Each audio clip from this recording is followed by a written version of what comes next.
Muli po magandang araw ulit mga kaibigan, lalong-lalo na po doon sa mga viewers ko dyan na mga new drivers at nag-uumpisa pa lamang mag-aral mag-drive. Ayan, meron akong gagawang video ngayon mga kaibigan.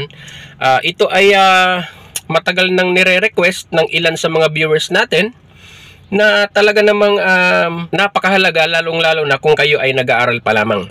So mga kaibigan, ipapakita ko dito sa video na to kung paano gamitin yung mga ilaw, kung para saan ba ang mga ilaw na to, ano.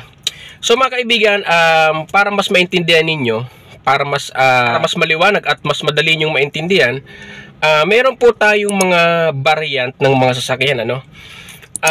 Meron tayong tinatawag na base model or base unit, ano, na kung saan yung mga base model na to, ito yung pinakamababang halaga, no, kung saan ito ay limitado lang yung mga features nito, no, hindi katulad ng mga ibang mamahaling sasakyan.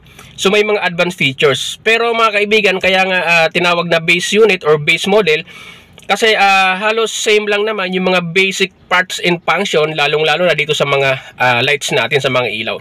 So mga kaibigan, ang sasakyan na to ay ito yung tinatawag na base model or base unit. Kaya kung mapapansin nyo mga kaibigan, kung halimbawa po ang sasakyan ninyo ay katulad ng sasakyan na to, pareho lang po ang kanilang mga ilaw, ang kanilang mga switches and controls. So ang sasakyan na to mga kaibigan is Hyundai. So ito ay basic unit lang, no? Base model lang ito. So yung mga ilaw niya ay nandito, nakita nyo to, itong lever na to, ayan. Nandito yung mga ilaw natin sa harap at sa likod, no? Dito yung switch, yan. So kung ganito po ang sasakyan ninyo, so same lang yan. Pero kung halimbawa mga kaibigan, kung ibang brand ang sasakyan ninyo at base unit lang naman, base model lang naman, so usually nagkakapara-pareho lang naman yan, no? So ito, Hyundai ito, kung halimbawa mayroong ang inyong sasakyan ay Toyota, tapos ang kanyang variant ay siya yung pinakamababang variant, ano? Kumbaga base model lang siya, base unit. So same lang yan mga kaibigan. So ito ipapakita ko sa inyo ng mais mga kaibigan kung para saan itong mga ilaw na to, kung paano ba ginagamit itong mga ilaw na to. At syempre ipapakita ko sa inyo sa labas kung nasaan nakalagay itong mga ilaw na to, yung mga binubuksan nating ilaw mga kaibigan. So yung mga kaibigan, samahan nyo ako, ipapakita ko sa inyo. Let's go!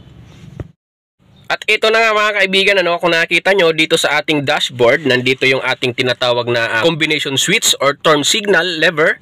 Then dito naman sa kabilaan, dito yung controls natin sa wiper dyan. But like I said mga kaibigan, ang pag-uusapan natin muna ngayon ay tungkol sa mga ilaw, sa mga lights ng ating sasakyan. So ito mga kaibigan, kung napansin nyo to, ano, ayan, so napakaraming mga sign. Ayan. So ano ba yan? Ano ba mga tawag diyan? Para saan ba yan? Saan ba ginagamit yan? So mga kaibigan, ito, indication ito ng lights. So ibig sabihin to, natwi-twist yan, yung dulo. Yan. So ngayon, napapansin nyo itong arrow, nakatapat siya ngayon sa off. Yan. So ibig sabihin, indication na naka-off ang mga ilaw natin. So sa ibang sasakyan mga kaibigan, lalong-lalo na sa ibang brand, walang nakalagay na off, no? So ang nakalagay diyan yung parang bilog lang, yan. Yan, parang ganito. Yan. So, indication lang yan mga kaibigan na naka-off din yung mga ilaw natin. Yan. So, ngayon, iti-twist ko siya pataas. Itong arrow na yan, tatapat ko dito. Yan. Ikutin natin. Yan. So, ang tawag dyan mga kaibigan ay park light. Yan. So, at the same time, nagbigay siya ng indication. Yan. May indicator light siya dyan. Yan. Yung kulay green. Okay, so sa mga ibang sasakyan mga kaibigan, say for example sa Toyota, ano pa ba, Honda, ayan. So hindi natin masasabi kung mayroong indicator lights na magpo-float diyan. Depende kasi mga kaibigan sa brand, ano. Pero itong sasakyan na to, itong brand na to, nag-switch on ako dito. At the same time, nagbigay siya ng indicator lights dyan. So, ang tawag dyan ay park light. Saan ba ginagamit si park light? Si park light, mga kaibigan, ginagamit yan sa tuwing, example, makulimlim yung panahon, malapit ng gumabi, or say for example, mga 6 o'clock ng hapon. Yan. Tsaka natin siya binubuksan, ano. So, ngayon, ano bang itsura niyan? Saan ba nakalagay yan? So, lalabas tayo, mga kaibigan. Ipapakita ko sa inyo kung nasaan si park light. So, let's go. Labas tayo.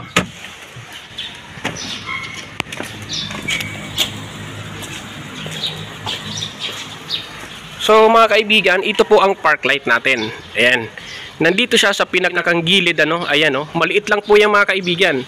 So hindi pa siya talaga malakas na ilaw kasi sobrang liit lang yan. So nandito sa kabila, meron din yan mga kaibigan. Ayan. So kabilaan yan. Okay? So yan ang park light. Okay? Alright. O para dun sa mga viewers ko dyan at mga new drivers at nag-uumpisa pa lang mag-aral, si park light ay nandito lang sa harapan. Okay? So balik tayo sa loob mga kaibigan. Dahil mayroon pa akong ituturo sa inyo. Okay. So ngayon mga kaibigan, yan, ito si park light, ano? So, iti-twist pa natin siya ng isa patas.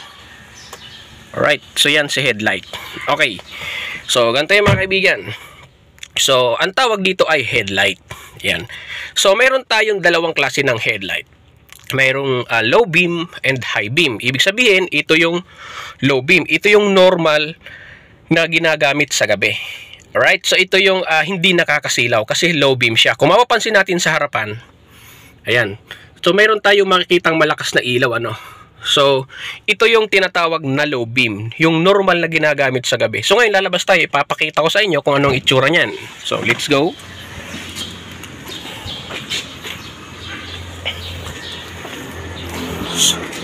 So yon, kung napapansin nyo mga kaibigan, lumakas yung ating headlights, yung ating ilaw. So ito siya mga kaibigan. Ayan. So lumakas siya ngayon mga kaibigan, yung pinakamalaki talagang bulb dyan. Ayan, oh. Yan. Okay, yan si headlight low beam. So kabilaan yan mga kaibigan. Meron din dito sa kabila. Yan. Okay, so sa harapan lang din yan mga kaibigan, ano? Sa harapan lang din yan. So ngayon mga kaibigan, balik tayo sa loob, may ipapakita ulit ako sa inyo. Oh. Okay. So sabi ko nga mga kaibigan, ano, ito yung low beam. So nasaan ba si high beam? So si high beam mga kaibigan, itong lever na to, ipupush lang natin sa forward. Push natin forward. Ayan. So ipinush ko siya forward, pa-forward. So at the same time nagbigay siya ng indicator lights na blue.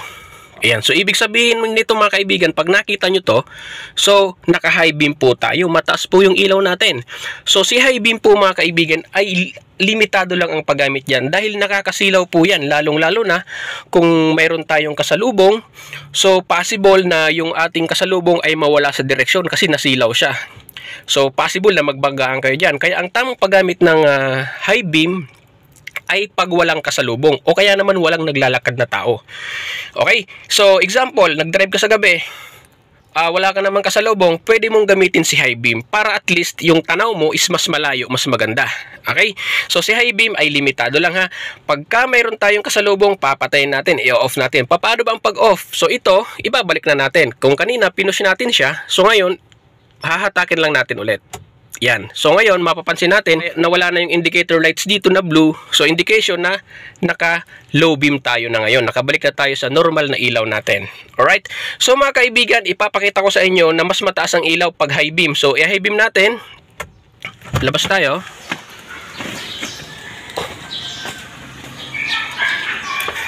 Alright, kung mapapansin nyo mga kaibigan, ayan, mas tumaas, mas lumakas. Kung napapansin nyo, itong reflection na to, wala yan kanina, no? So, nagkaroon siya ng reflection, kaya lumakas kasi yung ilaw natin yan. Kaya ngayon, bumuga siya ng mas malakas, mas malayo, mas mataas. So, nandyan yan mga kaibigan, yung bulb na yun na isa. Alright, so balik tayo sa loob mga kaibigan.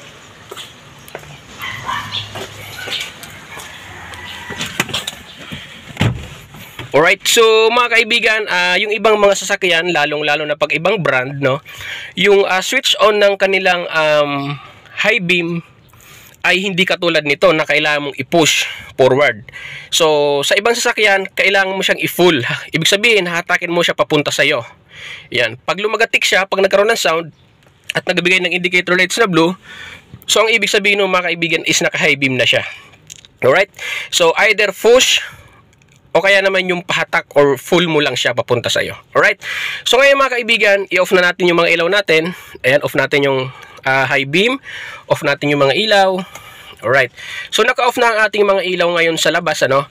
Mayroon tayong tinatawag na passing light. So si passing light mga kaibigan, ito yung halimbawa, naka-off yung mga ilaw natin. Gusto nating magbigay ng sign. Gusto nating mag-overtake o kaya naman gusto nating mauna, no? Gusto nating tumawid, gusto nating mauna. So, mayroon tayong tinatawag na passing light. Nandito yan. So, itong lever na ito mga kaibigan, pipisilin natin to papunta sa atin. Either dalawa or tatlo. Parang ganito mga kaibigan. 1, 2, 1, 2, 3. Yan. So, pansinin nyo mga kaibigan sa harapan natin, pipisilin ko ulit.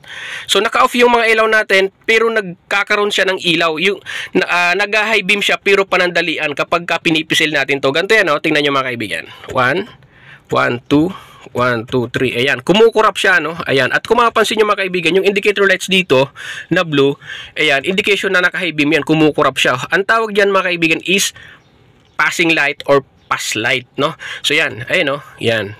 Yan. So paano ba ang paggamit nito? Okay, halimbawa may gusto kang paunahin, no? Para hindi kayo magkalituhan, ang gagawin niyo dito mga kaibigan, isa lang, isang pisil lang papunta sa iyo. Ayan, no? Tapos bitaw. Yan, isa lang siya. So ibig sabihin nun, kukurap lang yung headlight mo isang beses lang.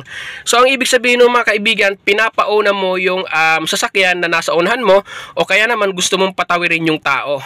Yan. So, nagbigay ka ng signal, ano?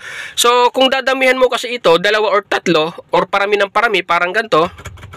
Ayan. So, ibig sabihin yan mga kaibigan, nagmamadali ka, ano? Kumbaga, ini-insist mo na ikaw ang mauuna. Alright? So, yun po yung mga kaibigan, wag po tayo malilito dyan, ano? So, yan po ang mga ibig sabihin yan.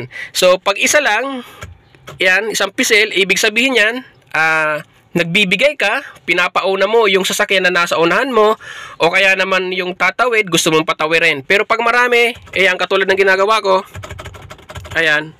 So, ang ibig sabihin niya mga kaibigan ay ini-insist mo na nagmamadali ka, or kaya naman gusto mo na ikaw ang mauna. Alright? So, yung mga kaibigan, ibig sabihin yan. So, ngayon, meron din tayong tinatawag na turn signal. Ano, halimbawa, gusto mong lumiko pa kaliwa. So, ito, pipisilin mo lang yan. Signal down. Ayan. So, may indicator dito sa kaliwa, papunta sa left. So, kung mapapansin nyo sa harapan natin mga kaibigan, may nagbi-blink papunta ng left. Okay? Ganon din po mga kaibigan sa likod. May nagbi-blink siya dyan na ilaw, indication na gusto mong pumunta ng kaliwa or lumiko ng kaliwa or lumipat ng linya pa kaliwa. So, ganon lang yan. So, ang off nito, gigitna mo lang. Okay? Then, signal up. Ganun din po mga kaibigan dyan sa right side mo, may nagbi-blink na ilaw dyan sa harap at sa likod natin.